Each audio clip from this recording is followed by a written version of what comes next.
엔터주가 지난달 단기 급등에 따른 차익 실현 물량에 쏟아지며 주춤하다가 올해 들어 상승 추세로 전환했습니다. 올해 엔터주는 BTS, 블랙핑크 등 주요 아티스트가 대거 컴백하며 실적 성장이 기대되는데요. 유진투자증권은 지금이 펀더멘털 개선 시작점이라며 매수 적기라고 강조했습니다. 엔터주는 올해 상반기 다시 반등의 시그널을 얻게 될까요? 지금부터 알아보시죠.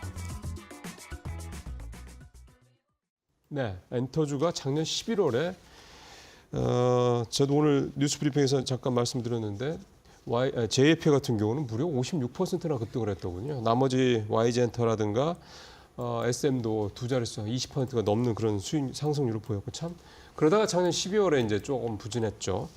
그런 1월 달 들어 조금 다시 좀 반등하는 분위기라 하는데 그런 시점에서 이제 오늘 곽유정 파트너가 엔터주를 가져오셨습니다. 어떤 모멘텀을 좀 보세요? 네, 엔터 종목들이 작년에는 정말 내내 좋지가 않았습니다. 그렇죠. 왜냐하면 2023년도에 실적에 대한 또 피크를 한번 찍은 그런 상황이기 맞아요. 때문에 네네. 오히려 이제 2024년도로 넘어가서는 피크아웃에 대한 우려감이 계속 반영이 됐다라고 볼 수 있을 것 같고요.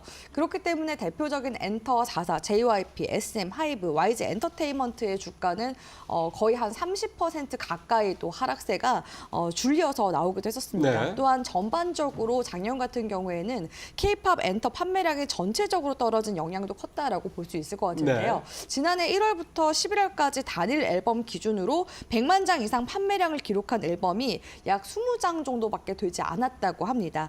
그 전에 2023년도 같은 경우에는요. 같은 기간 33장 정도 100만 장 이상 팔린 그런 앨범들이 나왔기 때문에 약 작년에는 13장 정도가 감소했다고 볼 수가 있겠죠. 그렇기 때문에 작년 상반기에는 특히나 9년 만에 엔터 쪽에 있어서는 역성장을 기록한 최악의 한 해였다라고 볼 수 있을 것 같습니다. 예. 그러다 보니까 전반적으로 엔터사들의 실적도 부진할 수밖에 없었는데요. 하이브 같은 경우에도 3분기까지 집계했을 때 영업이익이 전년 동기에서 한 40%대 떨어졌다고 하고요. 그 외 나머지 그 엔터사 기업들도 한 30%에서 많게는 거의 50% 가까이 영업이익률이 떨어지거나 YG엔터 같은 경우에는 적자 전환을 하기도 했었습니다. 예. 그렇기 때문에 이런 이제 실적에 대한 부분뿐만 아니라 인적 리스크 영향도 굉장히 컸다라고 볼 수 있을 것 같은데요. 하이브 같은 경우에도 이제 어도우 민희진 전 대표와의 갈등뿐만 아니라 뉴진스 걸그룹의 이제 그 전속 계약 해지까지 이런 악재를 한번 겪어야 했고요. SM 같은 경우에도 개별 활동을 진행하던 엑소의 백첸 씨가 회사의 부당함을 또 호소하게 되면서 주가에 악영향을 미치게 됐습니다.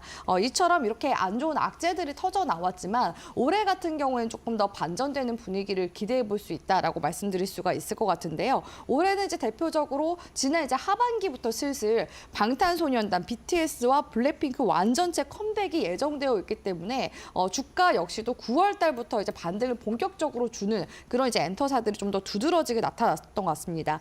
방탄소년단 같은 경우에는 멤버 전원이 전역을 하기 때문에 본격적으로 이제 컴백 활동을 재개할 것으로 지금 예상이 되어 있고요.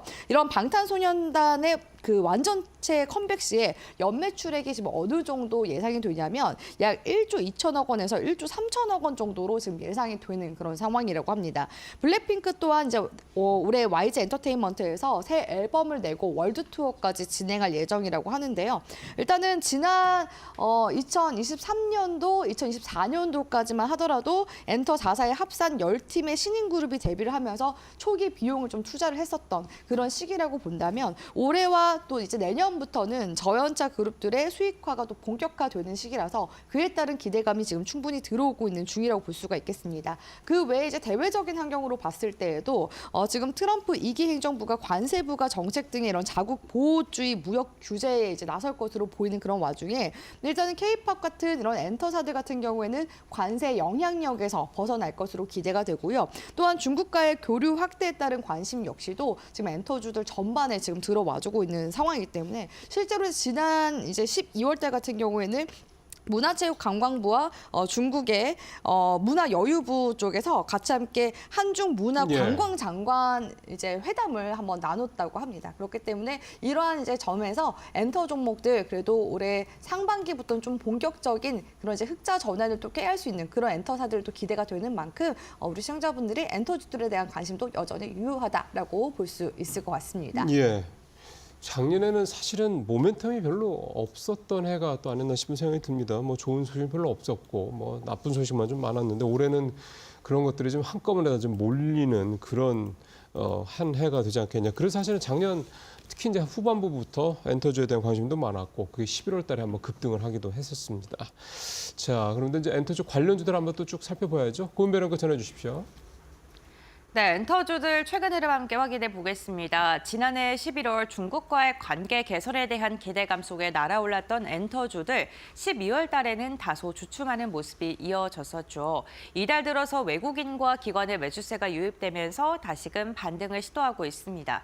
우선 증권가에서 엔터주 가운데 최선호주로 가장 많이 거론되는 종목은 하이브입니다. 6월에 BTS의 완전체가 컴백하기 때문이고요. 전일에도 한 7%에 가까운 강한 상승이 나오기도 했습니다. YG 엔터테인먼트 같은 경우에는 2분기에는 베이비몬스터가 그리고 4분기에는 블랙핑크에 대한 컴백이 기대되고 있고요.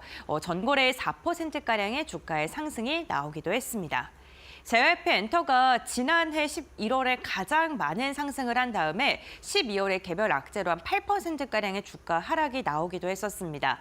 미국 걸그룹 멤버가 탈퇴 선언을 하면서 이로 인해 주가가 흔들리는 모습이 나타났었는데요. JYP 엔터 이달 들어서 다시금 고개를 들어 올리고 있고요. 2.4%가량의 상승력이 나오고 있습니다. SM 같은 경우에는요, 전거래일만 보게 된다면 0.8%가량의 상승을 보이면서 마감했습니다만 사실 다른 엔터 4사들 가운데서는 가장 부진한 흐름이 1월 달 들어서 나오고 있고요. 큐브엔터 같은 경우는 오히려 1.9%가량 하락했습니다. 대표가 스캠코인 의혹에 휩싸이면서 이로 인해 오너리스크가 조금 부각되고 있고요. 이로 인해 투자 심리는 다소 부정적인 모습이 연출되고 있습니다. 유진투자증권에서는 엔터주들을 향해서 굉장히 긍정적인 코멘트를 남기기도 했는데요. 특히나 엔터주가 상승할지 말지에 대한 고민이 아니라 얼마만큼 상승해야 될지 그 부분을 고민해야 된다라는 코멘트를 남기기도 했습니다. 그렇다면 엔터주들 가운데 우리가 눈여겨볼 종목, 상승에 대한 모멘텀이 가장 많은 종목은 어떤 게 있을까요? 지금부터 알아보시죠. 자, 엔터주 가보죠. 뭐 사실은 그렇게 뭐 엄청나게 뭐 종목 수가 또 많은 건 또 아니어서요.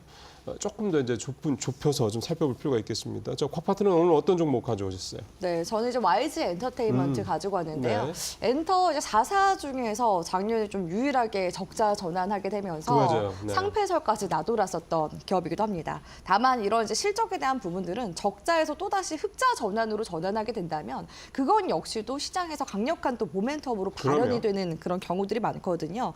작년 같은 경우에 회사에서 실적이 좀 많이 부진한 측면도 있었고 또한 이미 앞서서 작년 초에 주주환원 정책을 이제 공시를 했었는데 이런 주주환원 정책들이 사실상 이렇게 적자 전환하게 되면서 미흡하게 되자 주주들의 원성을 좀 사게 된 부분들이 좀 가장 크지 않았나라는 생각이 들고요. 그렇기 때문에 이제 YG 엔터테인먼트 같은 경우에도 수익성이 계속 악화되기 때문에 방송 제작 자회사도 이제 매각을 지금 현재까지도 진행을 하고 있는 중이기도 합니다. 특히나 작년에 이렇게 실적이 부진할 수밖에 없었던 이유들이 이제 비용들이 많이 나갔기 때문이라고 볼 수 있을 것 같은데요. 작년 같은 경우에는 사실 이제 회사의 큰 수익원이라고 볼 수 있었던 블랙핑크의 완전체 활동이 없어진 부분들도 이제 회사 실적에 좀 부담이 될 수밖에 없었고요. 신인 걸그룹 베이비몬스터 같은 경우에도 제작 비용이 계속 반영이 되면서 이런 적자의 좀 가속화를 좀 이끌어냈었던 것 같습니다. 하지만 이제 올해 같은 경우에는 이 베이비몬스터가 1월부터 4월까지 약 19차에 거쳐서 약 한 30만 명 규모로 첫 번째 월드 투어를 진행할 예정이라고 하는데요. 이 베이비몬스터 같은 경우에는 데뷔가 지금 1년 미만인 점을 고려하면 최근에 괄목한 성장세를 보이고 있는 그런 이제 걸그룹이라고 볼 수 있을 것 같습니다. 예. 그렇기 때문에 이러한 베이비몬스터의 월드 투어가 실적에 이제 본격적으로 반영이 되는 시기는 이제 2분기경으로 증권가에서는 지금 예상하고 있는 시점이다라고 볼 수 있을 것 같고요. 올해 같은 경우는 본격적으로 하반기에 YG 엔터테인먼트가 2분기를 기점으로 해서 실적을 좀 크게 대폭 늘려나가지 않을까라는 그런 전망들이 있는 상황이라고 볼 수가 있겠습니다. 일단은 블랙핑크 완전체 컴백 같은 경우에는 재계약을 통해서 보장받은 그런 상황이기 때문에 하반기 중에서 월드 투어를 시작하는 점에 있어서는 큰 변수가 없을 것으로 지금 전망이 되고 있고요. 또한 이제 작년에 로제와 제니를 중심으로 해서 음악 활동 컴백에서 또 글로벌 성과를 얻은 점 역시도 올해 이런 관련 투어 활동에 있어서 플러스 요인들이 굉장히 많다라고 볼 수가 있겠습니다. 그렇기 그렇기 때문에 시장에서는 2022년도, 2023년도 투어 규모 약 네. 200만 명 모객 이상의 예. 월드 투어 개최를 지금 현재 예상하고 있는 상황이고요. 네. 그 외 같은 경우에도 남성 보이그룹인 트레저 같은 경우에도 활동을 지금 재개한다든지 또 그 외에도 위너나 악뮤와 같은 YG 엔터테인먼트 소속 아티스트들의 공격적인 네. 활동 로드맵이 지금 현재 공개되어 있는 상황이기 때문에 네. 이러한 점들로 미뤄봤을 때 이 YG 엔터테인먼트의 주가 반등세 계속해서 이어지지 않을까라고서 기대해 볼 수 있을 것 같습니다. 예. YG 엔터테인먼트, 블랙핑크 뭐 잘 알려져 있죠.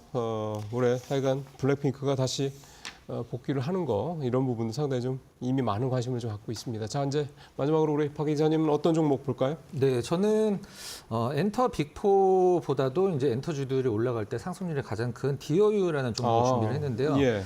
시청자 여러분들 참고로 말씀드리면 이제 엔터주 그다음에 게임주를 같이 묶은 그 하나로 FN K-팝 미디어라는 ETF도 있는데 이게 가장 좀 어느 종목을 살지 좀 갈등이 있으신 분들은 이 ETF도 한번 노리시는 것도 나쁘지 않아 보이고요. 그렇죠. ETF 상품. 네. 자, DOU와 관련돼서 지금 현재 시장에서 보는 메리트와 리스크를 하나씩 안고 있는 상황인데요.